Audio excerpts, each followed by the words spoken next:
Hey guys, welcome to my video, and if you're new, welcome to my channel. So as far as my dreaming channel goes, regardless of whether you're into dreaming, lucid dreaming, astral projection, shifting realities, or shadow work, you should always prioritize a meditation practice. When getting into spiritualism, you're basically exploring the very nature of your own consciousness. And the thing is that if you just don't have a good memory or recall of any of these experiences, it's not worth putting your energy and your hard work and effort into. So for the topic of this video, I just believe, lucid or not, we should respect all aspects of dreaming. When I look at the dreaming community, the current one on YouTube, there's a lot of emphasis on just lucid dreaming and lucid dreaming techniques. It's almost as if the non-lucid dreams just get thrown over to the wayside, which I don't think is, acceptable. I'm not judging anybody with the lucid dreaming channel for doing so. I'm just saying that there needs to be more emphasis on all aspects of dreaming. I just think that lucid dreaming is like the mainstream topic when we should respect all levels of dreaming, lucid or non-lucid. Dream analysis is quite important, and I'm quite shocked with the lack of dream analysis videos I see on YouTube, and they're definitely out there,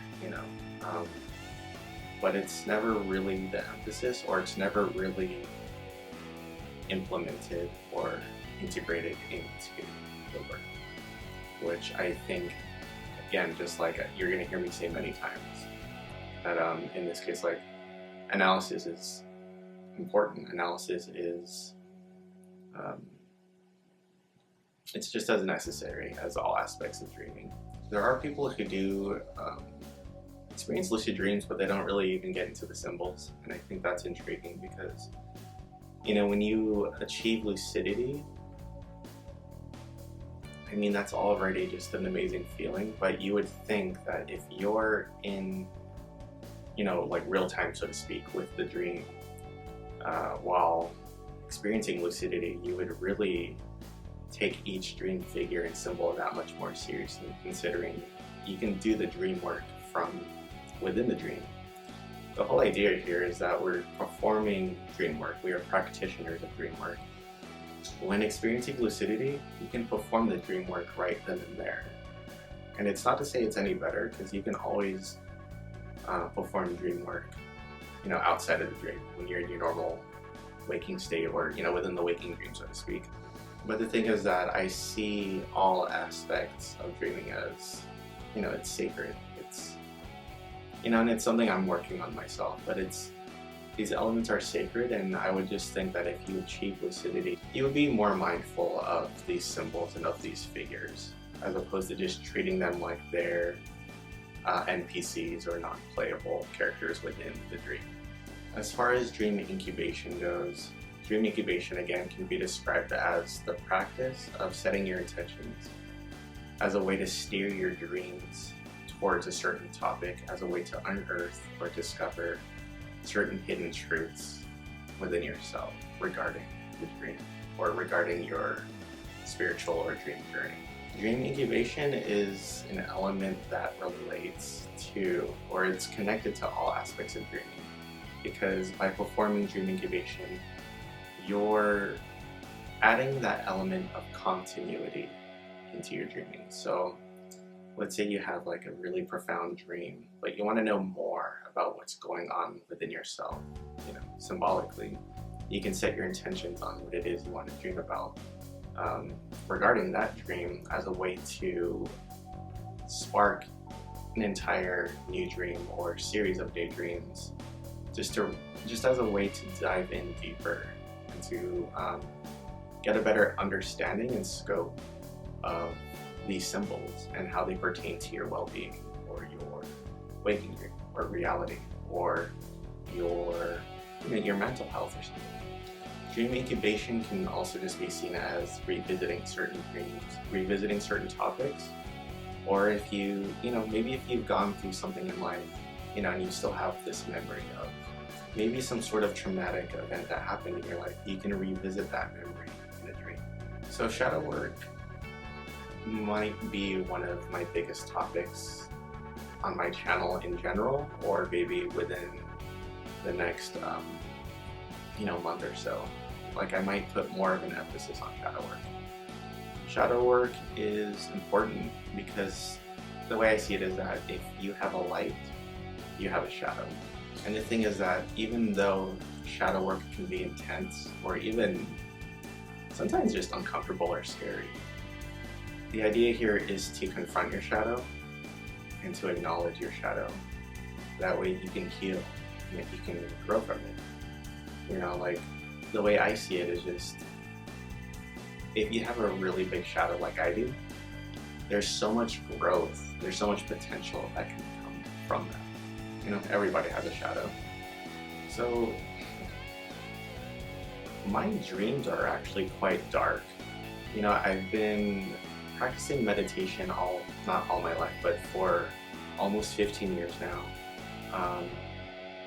The current journey that I'm on has been running for almost a month.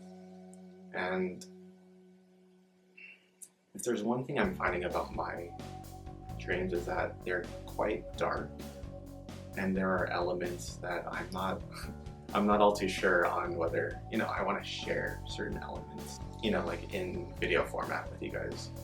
And I do believe that might actually be why I look at many channels and a lot of people just aren't sharing their dreams. I think it's just maybe, it just might be too personal or something. But I do feel like there's also just a stigma behind sharing your dreams, yeah, but also just the elements within your dreams. I think that there are a lot of people who they just don't feel comfortable doing so. And I don't hold that against them necessarily. The thing though is that I feel like the stigma behind having dark or disturbing dreams in some way it correlates to just the way in this waking dream we are towards emotions. It just seems like, regardless of whether you're a woman or man or however you identify, that, for example, just men can't really be emotional in our society. And when women are emotional, it's almost expected of them, to where it's not really taken seriously. And it almost seems like the element of sharing those dark elements or shadows within your dream, it correlates to that very notion. And I see that as problematic because the way I see it is, if we can't share our emotions in society, I just think spiritually it's going to be that much harder for us to move forward. But considering that in the waking dream we are these individuals that have no control over our surroundings, but we do have influence, that I don't see it getting better anytime soon. I might be wrong in that regard, but I don't see it getting any better. But the thing is that if we are a community of spiritual people, if we are a community of dreamers, then maybe it's important for us to maybe try harder and to destigmatize emotions within our spiritual community, to work past the whole stigma behind dreams being too dark or dreams being too awkward to share with one another. When I watch YouTube videos on dreaming, it just seems like there's something missing. And it might sound cliche to say that it's missing spirit. I don't think it's really missing spirit per se. I just feel like we're treating, or maybe I am, I'm not going to speak for anybody, but I do feel like people are, they're treating their dreams as you would treat your emotions in the waking dream. I haven't really been into the whole dreaming for years now, as I'm working my way back into the practice. But I know that it's life. I know that people have jobs, people have bills to pay, people have kids. But it just seems like there just needs to be a little more going on in our community. And I think a lot of it has to do with stigma. I could be completely wrong, but it's, I don't know, no one really shares their dreams at all. And if they do, it's lucid dreaming. And not sticking with the plot or whatever it is that the dream intended for you to see in the first place. There's nothing wrong with manipulating your dreams per se, but sometimes I do feel, and I'll go as far as to say that there's a truth to this, that the dream is communicating to you in the form of visuals. And in lucid dreaming, you're almost interrupting that process. And although it's not necessarily bad to have a lucid dream where you know, do whatever it is you want, there might be times where you want to, stay lucid, but just let the dream do what it wants to do. Let the dream play out as it intended to. So getting to my point, I just feel like I don't know if society is stressing everybody out to work or not.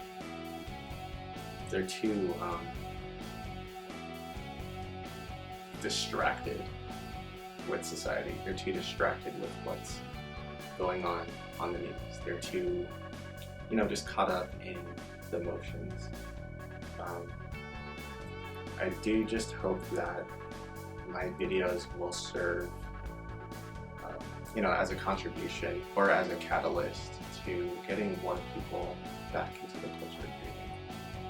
You know, I feel like naturally, by my own nature, I feel like I can fill in those gaps and I can show people a different side of dreaming that isn't just necessarily lucid dreaming.